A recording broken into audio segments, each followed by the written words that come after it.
తెలంగాణ రాష్ట్ర వ్యాప్తంగా వాతావరణ పరిస్థితులు మారుతూనే ఉన్నాయి. ఉదయం నుంచి మధ్యాహ్నం వరకు విపరీతమైనటువంటి ఎండ, ఉక్కపోత వాతావరణాన్ని చూస్తున్నాము. ఇక సాయంకాలం సమయంలో అక్కడక్కడ చిరుజల్లులు, తేలికపాటి వర్షాలు కూడా కురుస్తున్నాయి. అయితే ఈ రోజు నుంచి రానున్న 4 రోజుల పాటు తెలంగాణ రాష్ట్ర వ్యాప్తంగా పరిస్థితి ఏ విధంగా ఉండే అవకాశం ఉంది, నైరుతి రుతుపవనాల కదలికలు ఏ విధంగా ఉన్నాయి, ఏంటి అనేది కూడా తెలుసుకుందాము. మనతో పాటు వాతావరణ శాఖ అధికారి ధర్మరాజు గారు ఉన్నారు. మిగతా విషయాలను ఆయన మాటల్లోనే అడిగి తెలుసుకుందాము. నమస్తే సార్.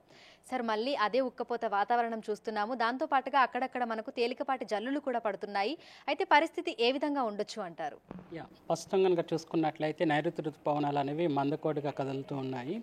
ప్రస్తుతం ఈ రోజు కనుక చూసుకున్నట్లయితే ఒక ద్రోణి 1.5 కిలోమీటర్ల ఎత్తులో ప్రస్తుతం రాష్ట్ర సరిహద్దుల్లో ఒక ద్రోణి అనేది కొనసాగుతుంది. దీనికి అనుసంధానంగా ఒక ఉపరితల చక్రవాకం కూడా కొనసాగడం వల్ల రానున్న ఈ 3 రోజులకు కూడా తేలికపాటి వర్షాలు అనేవి అక్కడక్కడ కురిసే అవకాశాలు అయితే స్పష్టంగా కనిపిస్తుంది.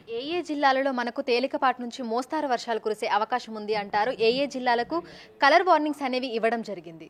ప్రస్తుతం కనుక చూసుకున్నట్లయితే ఈ రోజు కనుక చూసుకున్నట్లయితే ఇటు ఉత్తర తెలంగాణలో ఆదిలాబాద్, కొమరంభీం, మంచిర్యాల జిల్లాల్లోనూ అట్లాగే కొన్ని మధ్యస్థ జిల్లాల్లో కూడా తేలికపాటి వర్షాలు కురిసే అవకాశం అయితే కనిపిస్తుంది. క్రమేపీ రానున్న రోజుల్లో ఈ తేలికపాటి వర్షాలు అనేవి కూడా తెలంగాణ రాష్ట్రం అంతటా కూడా విస్తరించి సుమారు ఈ యొక్క జూన్ 9th మాత్రం మనకి కొంచెం సుమారు ఎక్కువగానే వర్షపాతం అనేది ఎక్కువ చోట్ల పడే అవకాశం అయితే కనిపిస్తుంది. అయితే ప్రస్తుతం చూస్తున్నాము ఎండలు కూడా ఎక్కువగానే ఉన్నాయి. ఉక్కపోత వాతావరణం కూడా కొనసాగుతూనే వస్తుంది కొన్ని రోజులుగా.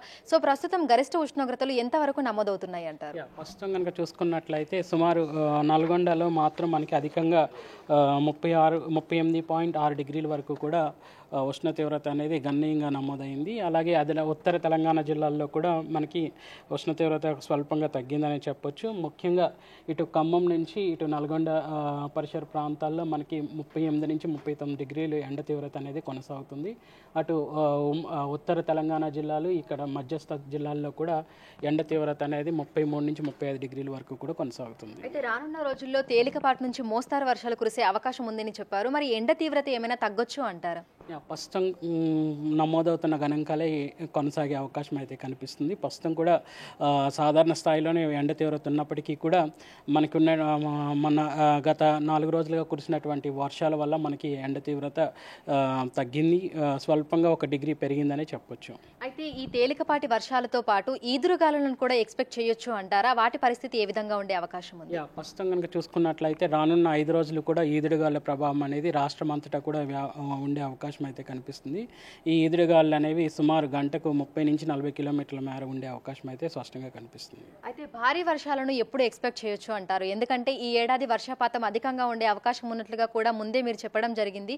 ప్రస్తుతం చూస్తే కూడా మనకి ఇటు నైరుతి ఋతుపవనాల కదలికలు అనేవి కొంతగా మందగించడం, దీంతో పాటుగా ఎండలు పెరగడం, ఇదంతా కూడా చూస్తున్నాము. భారీ వర్షాలను ఎప్పుడు చూడొచ్చు అంటారు? ప్రస్తుతం కనుక చూసుకున్నట్లయితే రానున్న 4 రోజులు కూడా వాతావరణం అనేది తేలికపాటి నుంచి మోస్తారు వర్షాలు ఉండే అవకాశం అయితే తెలంగాణ రాష్ట్రం ఉండే అవకాశం అయితే కనిపిస్తుంది. తర్వాత క్రమేపీ వర్ష తీవ్రత అనేది క్రమేపీ పెరిగే అవకాశం అయితే స్పష్టంగా కనిపిస్తుంది. ఇక రైతులకు ఎటువంటి సూచనలు మీరు జారీ చేస్తున్నారు? ఎందుకంటే ప్రస్తుతం ఈ భిన్న వాతావరణ పరిస్థితుల వల్ల వాళ్ళు కూడా కొంతవరకు ఆందోళనకి చెందుతున్నారు. సో వాళ్ళకి ఎటువంటి సూచనలు అందిస్తున్నారు? ప్రస్తుతం కనుక చూసుకున్నట్లయితే ఒక విధంగా చెప్పాలంటే ముందస్తు నైరుతి ఋతుపవనాలు అనేవి రాష్ట్రాన్ని తాకడం వల్ల 4 రోజులు కూడా తాకిన 2 రోజులు కూడా మనకి విస్తారంగా వర్షాలు అయితే కురిశాయి. తర్వాత మనకి బంగాళాఖాతంలో ఏర్పడినటువంటి అల్పపీడనం వల్ల మనకి ఈ అల్పపీడన ప్రభావం వల్ల గాల్లో ఉన్నటువంటి తేమ అంతా కూడా ఇటు ఈశాన్య రాష్ట్రాల వైపు ప్రస్తుతం ఈ తేమ అంతా కూడా ఈశాన్య రాష్ట్రాల వైపు కదలడం వల్ల మనకి కొంచెం ఈవెన్ ప్రస్తుతం మనకి పశ్చిమ దిశ గాలులు అనేవి వీస్తున్నప్పటికీ కూడా గాల్లో సరిపడినంత తేమ లేకపోవడం వల్ల మనకి కురవాల్సిన వర్షం అనేది కురవడం లేదు. బట్ రానున్న 4 రోజులు కూడా కొంచెం ఆకాశం మేఘకృతమై అక్కడక్కడ తేలిక జల్లులు ఉంటాయి. కాబట్టి ముఖ్యంగా దుక్కు దున్నడం లేదంటే భూమి చదును చేసుకోవడం వంటి పనులు అయితే చేసుకోవచ్చు. విత్తనాలకు మాత్రం కొంచెం కాస్త సమయం తీసుకున్న తర్వాత వర్షాలు కురిసిన తర్వాత మాత్రం పెట్టుకోవడం అనేది సూచించడం జరుగుతుంది. Thank you sir. Thank you so much. So ప్రస్తుతం చూసినట్లయితే ఇటు హైదరాబాద్తో పాటు తెలంగాణ రాష్ట్ర వ్యాప్తంగా కూడా భిన్న వాతావరణ పరిస్థితులే కనిపిస్తున్నాయి. ఉదయం నుంచి మధ్యాహ్నం వరకు ఎండ తీవ్రత ఉంటుంది. దీంతో పాటుగా ఉక్కపోత వాతావరణాన్ని కూడా చూస్తున్నాము. ఇక సాయంకాలం సమయంలో వాతావరణం కొంచెం చల్లబడడము, అక్కడక్కడ తేలికపాటి జల్లులను కూడా చూస్తున్నాము. ఈ రోజు నుంచి రానున్న 4 రోజుల పాటు తెలంగాణ రాష్ట్ర వ్యాప్తంగా అక్కడక్కడ తేలికపాటి నుంచి మోస్తారు వర్షాలు కురిసే అవకాశం ఉన్నట్లుగా వాతావరణ శాఖ అధికారులు అయితే తెలుపుతున్నారు. 4 రోజుల తర్వాత భారీ వర్షాలు కురిసే అవకాశం ఉన్నట్లుగా కూడా తెలుపుతున్నారు. విడుదల నరసింహతో అంజుమ, బిగ్ టీవీ, హైదరాబాద్.